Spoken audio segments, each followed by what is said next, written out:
All right, folks. In all honesty, today I got nothing for you. just woke up, just not feeling the flow. No motivation, lack of inspiration. Just didn't want to do anything. I don't, I was like, I want to focus on putting content out there finally, sharing a piece of myself, and really focusing on the music, the sound kits, and and creating a space online where we can all level up as music creators or entrepreneurs. I hope, I know there's a few entrepreneurs here that follow me, and just anyone aspiring for anything outside the normal means of life, and just trying to improve yourself and move forward. That's the type of network I want to create. And today I woke up and I'm like, I'm just like, wow, I got nothing to say to contribute to anyone, for anything right now. And then it dawned on me, I'm like, yeah, that's a topic in itself of days where you just don't feel like doing anything. And whether you're an entrepreneur or pursuing an artist craft in an amateur way, and when you reach the professional status, you're 100% accountable to yourself, and that's it. There's no one over your shoulder being like, yo, you gotta get this done, you gotta get that done. At the end of the day, you got no one in your corner like that. No, it's impossible. You got people that support you, but there's not much out there where artists can kind of like band together and hold each other accountable like that. Like, you're gonna go find some master class or some what do they call those, like mastery groups or whatever. Those fall by the wayside time and time again. Nothing stays constant with those. I guess so. It's like we when those times strike, and so Stephen Pressfield. This is actually a great segue into a good topic instead of my nonsense rambling about not feeling inspired. These are the days, man. These are the fucking days where I have to make a decision. And do I cave into resistance and do nothing today, or do I, step up, sit down, and get all the resistance out of the way and show up, and whether or not I do good work today. So Stephen Pressfield's book, The War of Art. Okay, very small. It's this big, and he's the type of writer. He's short and stoic. Okay, he created the playwright for the film 300. He's obsessed with Spartans.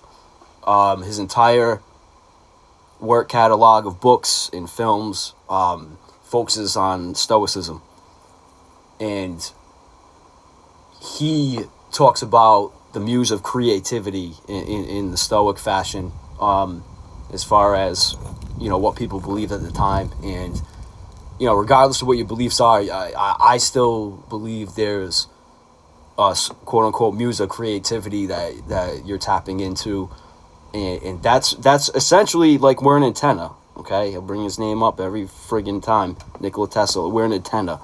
Okay, and we're a radio, and we're receiving information, and just showing up and sitting down and put yourself in that state. You don't have to have all the pieces of the puzzle ready to go so you can throw it out on a table and stop putting it together. You might have to sit there and make some pieces yourself, okay? To make some pieces that actually fit in there.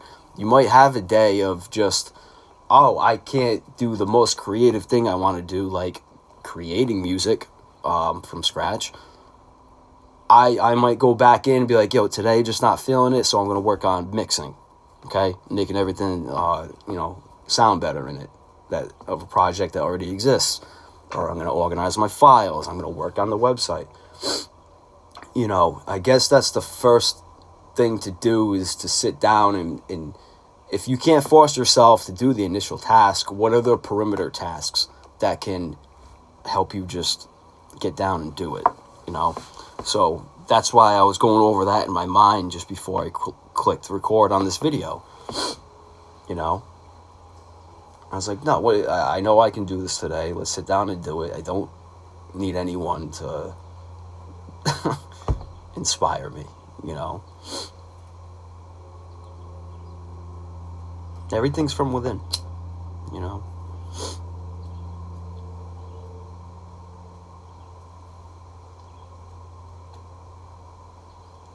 So it's like, it's funny because I was gonna like go through like, oh, you know, what are some like go-to things for everyone that you can start to like, I feel like shit, I don't feel motivated, name all the things. So in my head, I'm like, what's the list of protocols? Been here before 1,000 times. What's gonna help me do this, that, and the other thing to get to a place where I can work. That's it.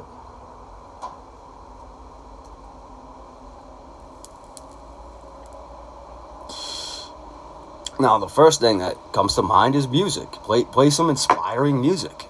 Like, go for a drive and play some music. Now, for the music creators, that's kind of the last thing you actually want to do when you're about to sit down and expose yourself to music for,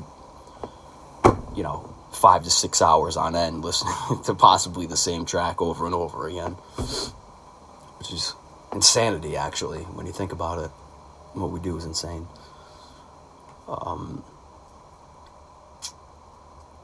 At least with like painting, because I watch a lot of Bob Ross.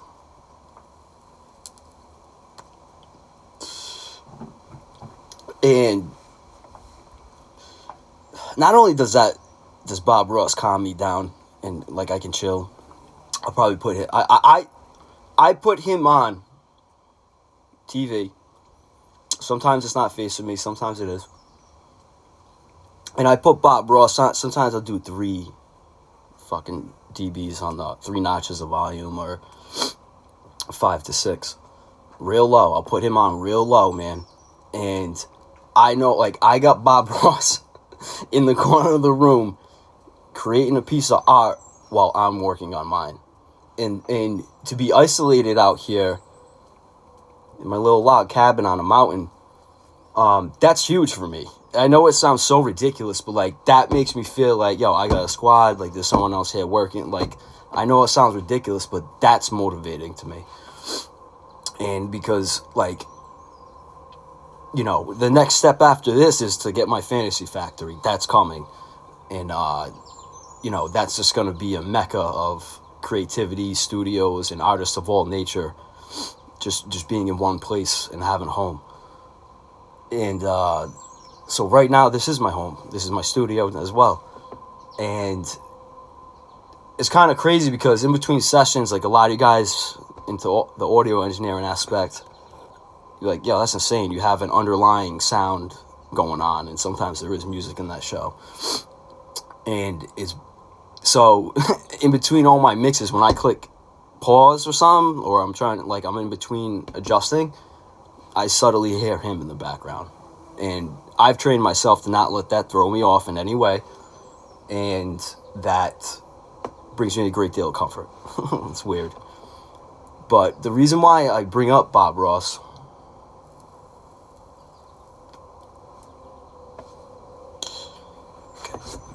is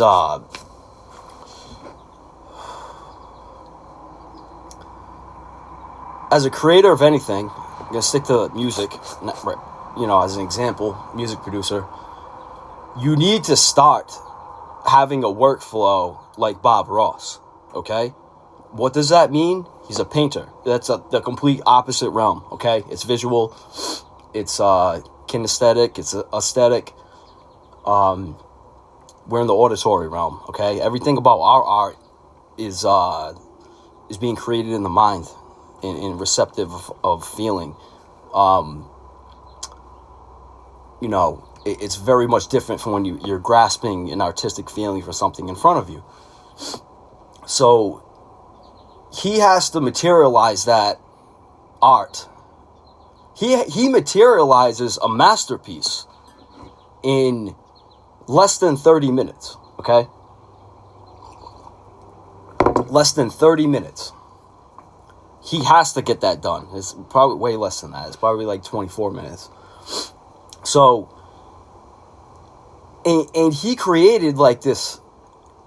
I'm not deep into the realm of being a painter in that way, but like, when I see that man, like, he just creates a mountain in a stroke of using not even a brush. Sometimes it's a little like spackle thing, like a little blade, and that's what he uses that half the time. He uses a blade instead of a brush, and those are the types of things you'll see him use different techniques, and you will find a direct connection to how you can apply that to audio. Because look at the paints that he has in his hand. Those are plugins. Those are your audio VST plugins to make everything sound better. Okay? He's holding his sound library right here, mixing it all up, and then applying it. There's the mastery. There's the mastering part. That's what you're seeing. So the first biggest thing is look at his adaptations. How can you adapt? How can you bring in something totally different into the sphere of music that no one uses? Okay, there's like Timbaland, when sound kits were really coming on the scene, and Illmind really made those like a very vibrant marketplace that's, you know, evolved in the past decade. Like Timbo was one of the guys who was a heavy influencer, but was like, yo, he would brag, I have all drums. I got every drum ever. Okay? He collected every drum. And what he creates, because we like to take a bunch of different drums and make new ones, okay? And that's how music sounds better through the years. It's all built on decades before. So he would brag like, yo, no one gets my drums. Like, that's my secret weapon.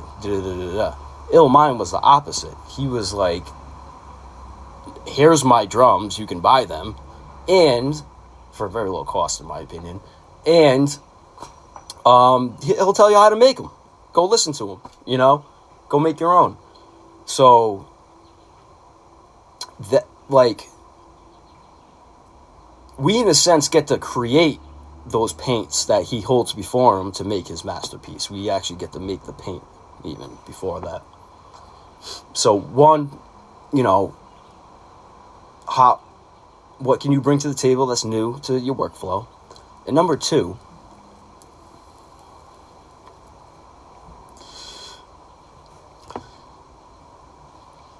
speed and commitment. Okay, those are the two things I've learned from a painter to apply to my music workflow. So, and what I mean by commitment is, I know you can sit there and mess with one snare for 2 hours. That's easy. It's addicting. It's you're like, oh, like, and then you'll come back to like what you had, 40 minutes ago or something. So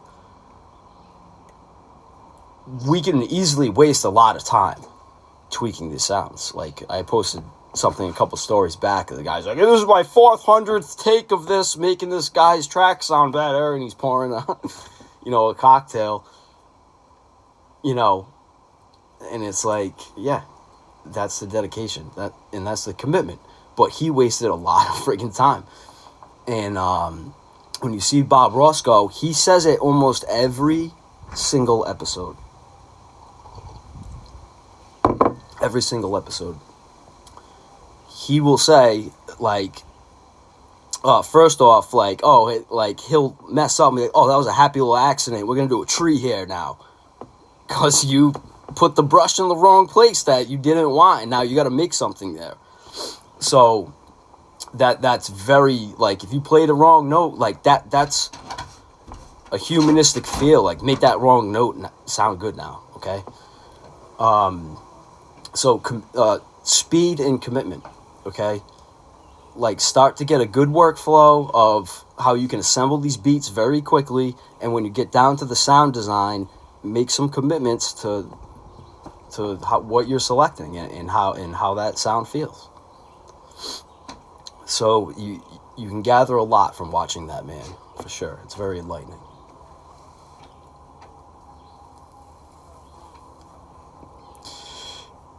I'm actually very inspired now, just by doing this video, which is interesting. So yeah, I'm going to keep this one short, and I'm going to go put on Bob Ross for a little bit and set up my gear and get to work. All right.